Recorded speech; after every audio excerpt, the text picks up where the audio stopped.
सिंगापूरचं shooting झालेलं का इथं?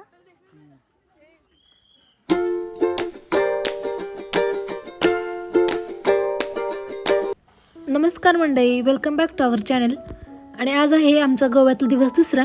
तर सकाळ सकाळी मस्तपैकी आम्ही उठलो, ब्रश वगैरे केला, थोडं फ्रेश झालो, अंघोळ वगैरे नव्हती केली कारण आम्हाला बीचवरती भिजायला जायचं होतं. म्हटल्यावर आम्ही बाहेरून थोडाफार नाश्ता केला आणि बीचवरती आलो. तर बघू शकता बीचवरती सकाळ सकाळी किती गर्दी होती. म्हणजे आम्हाला वाटतं 8 वाजता आम्ही बीचवरती आलो असेल. तर गर्दी बघू शकता. आणि सकाळ सकाळी जवळजवळ सगळ्या राईड्स चालू झाल्या होत्या. म्हणजे पाण्यातल्या ज्या काही राईड्स असतात ना, त्या सगळ्या राईड्स चालू झाल्या होत्या. तर आम्हाला या बोटीची राईड घ्यायची होती. म्हटल्यानंतर आम्ही सगळ्यांनी लाईव्ह जॅकेट्स घातले आणि आम्ही बोटीमध्ये बसायला गेलो. तर आम्हाला बोटिंगसाठी ना पर पर्सन 300 रुपये फी त्यांनी चार्ज केली होती.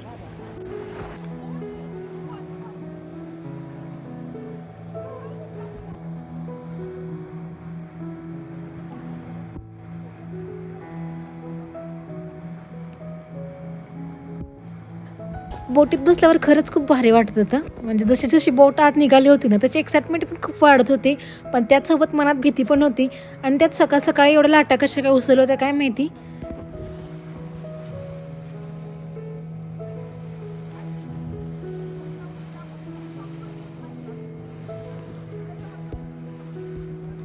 आणि बोट जास्त आतमध्ये नव्हते नेणार ते. म्हणजे मला वाटतं आम्ही 10-15 मिनटात आम्ही रिटर्न आलो असेल. ह्या ज्या छोट्या छोट्या बोट दिसत आहेत ना, यांनाच राऊंड एक घालून रिटर्न यायचं होतं. तर इथं बघू शकता एवढं तर मी रिटर्नला निघालो. पण म्हणजे मला वाटते 10 ते 12 मिनटच फक्त आम्ही बोटमध्ये असेल. त्या जास्त आतमध्ये नाहीत नेत ती लोक, बाहेरच्या बाहेरच ती राईड असते.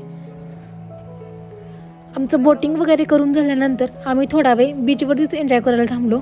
म्हटलं चला थोडी पाण्यात पण एन्जॉयमेंट करूया.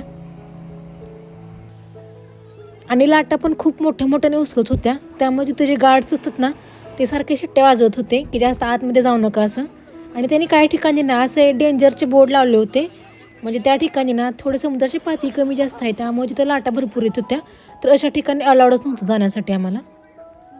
त्यानंतर आम्ही आमचं सगळं एन्जॉयमेंट आवरली पाण्यातली. नंतर आम्ही रूमवरती रिटर्न आलो, अंघोळ वगैरे केली, फ्रेश झालो, चेंज केलं आणि नंतर आम्ही आमच्या पुढच्या प्रवासाला सुरुवात केली. तर आम्ही आता जातोय पणजीला, कारण पणजीमध्ये खूप सारे बघण्यासारखे पॉईंट्स आहेत.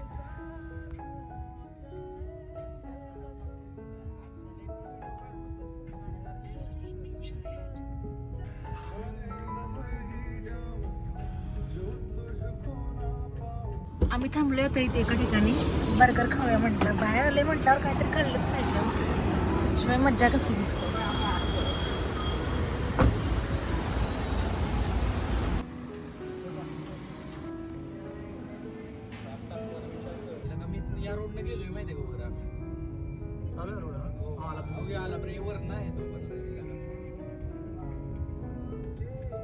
बर्गर वगैरे खाऊन झाल्यावर आम्ही आमचा पुढचा प्रवास चालू केला.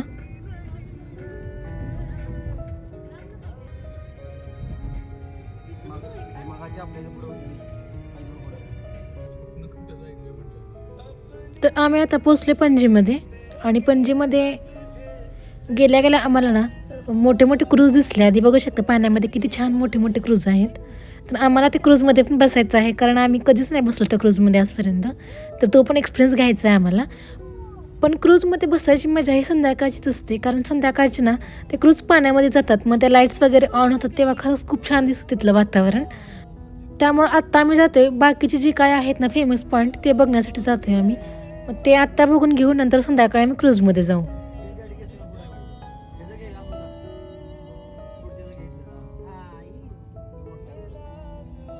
आणि इथं बघू शकता किती मोठं क्रूज आहे हे, म्हणजे सगळ्यात मोठं क्रूज आहे हे. आणि हे सगळे म्हणजे हे पाण्यामध्येच आहे असं वाटतं आपल्याला रस्त्यावरती, पण ते पाण्यामध्येच आहे आतमध्ये. बिग डॅडी नाव आहे त्या कॅसोनेचं.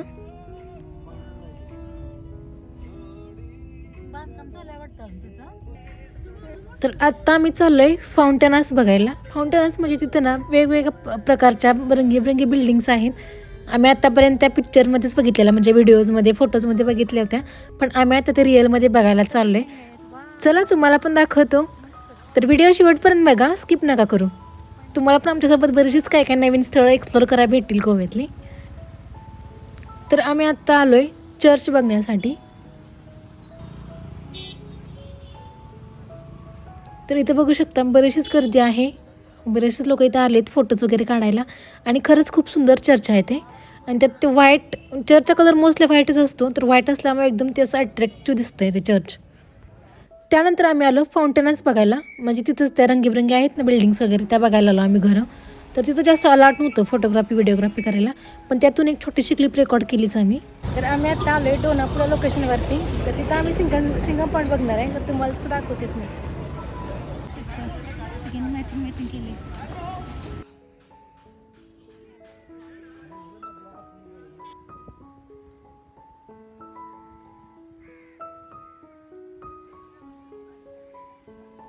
तर आत्ता आम्ही निघालो आहे डोनापोला जेटी या लोकेशनवरती.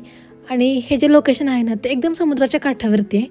आणि ते खरंच खूप दिसताना छान दिसतं, म्हणजे मी लास्ट टाइम व्हिडिओमध्ये बघितलं होतं का. तर आम्ही आता इथं आलोच तर हा पण पॉईंट बघून जाणार. गेल्या आम्ही इथे तिकीट्स काढले, त्यानंतर आम्हाला आतमध्ये एंट्री दिली त्यांनी. आणि या पॉईंटला सिंगम पॉईंट पण म्हणतात, कारण तिथं ना सिंगम पिक्चरचं शूटिंग झालं होतं. पिक्चर तर बघितला मी, मला तो पॉईंट आठवत नव्हता. सगळ्यात आधी मी मोबाईलवरती व्हिडिओ बघितला तो पिक्चरचा शूटचा, त्यानंतर समजला त्या सिंगम पिक्चरमधला जो शूट आहे ना तो इथं झाला आहे.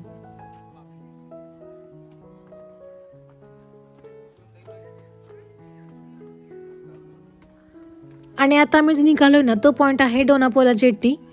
तर बघूया कसा पॉईंट आहे तो. दिसताना तर खरंच खूप छान दिसतोय, आणि त्यात समुद्र साईड नसल्यामुळे ना तर एकदम खूपच सुंदर दिसतंय ते.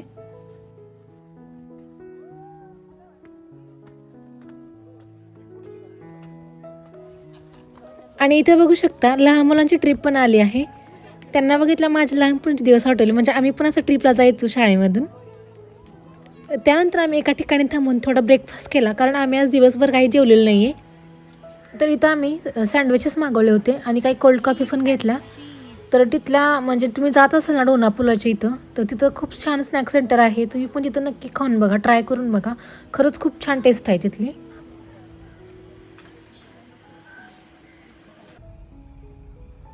आता जवळजवळ संध्याकाळी होत आली होती, म्हटल्यानंतर आम्हाला दुसरीकडे रूम बघून चेक इन करायचं होतं.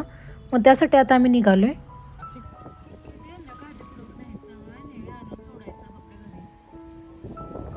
आजचा संध्याकाळचा स्टे आमचा या हॉटेलमध्ये असणार आहे, हॉटेल गोवा इंटरनॅशनल. तर आम्ही सध्या आमचं साहित्य बाहेर काढलं, अजून रूममध्ये गेलो नाही. चला बघूयात रूम कशी आहे आता आमची. तर आम्ही आमच्या रूममध्ये आलो आहे. अशी आमची रूम काही आहे, छान आहे रूम, म्हणजे टी व्ही वगैरे आहे, नंतर ब्लँकेट वगैरे पण चांगले आहेत. कालची रूम तशी होती बऱ्यापैकी, पण जरा अशी ओल्ड टाईप वाटत होती, तशी ही जरा स्टँडर्ड वाटते. सो छान वाटते रूममध्ये आल्यावर. आणि इकडचं व्ह्यू दाखवते मी तुम्हाला. हां, रोड टच रूम आहे, छान आहे, मस्त आहे इकडचं पण.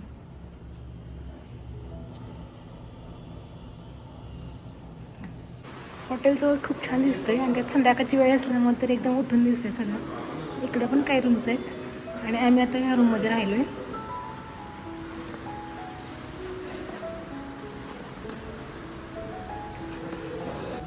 तर गाईज आम्ही आता चेंज वगैरे केलं, फ्रेश झालो, आणि आम्ही आत्ता जातो आहे जवळ असणाऱ्या बीचवरती. ते बीचचं नाव आहे मिरामार बीच, पणजीमध्ये तो बीच आहे. कुठून जायचं इथून? तर चला बघूया तिथला व्ह्यू कसा आहे. आता अंधार पडलाय बऱ्यापैकी, बघूया आता तिथं काय दिसतंय आपल्याला गेल्यावर.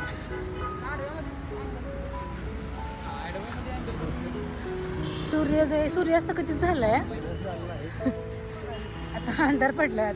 आता चंद्र बघायला जायचं, चंद्रोदय बघायला जायचं आता. चला, सो गाईज आम्ही आता पोचलोय बीचवरती. गर्दी पण आहे बऱ्यापैकी. लांब आहे का बीच? मिरामार.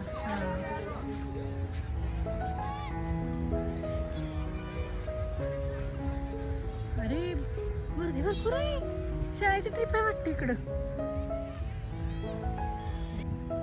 आपण लेट झालं तसंच लेट केलं. सगळे रिटर्न निघाले आणि आम्ही निघाले बीचवर. आत्ता सगळं लांबनं तरी बघून येऊया काय बीच आहे इथला. लेट झाला आपल्याला, जरा रूम शोधायला पाहिजे त्यामुळं. तर इथे बीचवर आल्यावर आम्हाला हे काका दिसले पायनॅपल विकताना, मग त्यांच्याकडून आम्ही काही पायनॅपल घेतले. तर पायनॅपलची टेस्ट खरंच खूप छान होती. म्हणजे मी आतापर्यंत एवढे गोड आणि एवढे सुंदर पायनॅपल कधी खाल्ले नव्हते आणि बघितले पण नव्हते.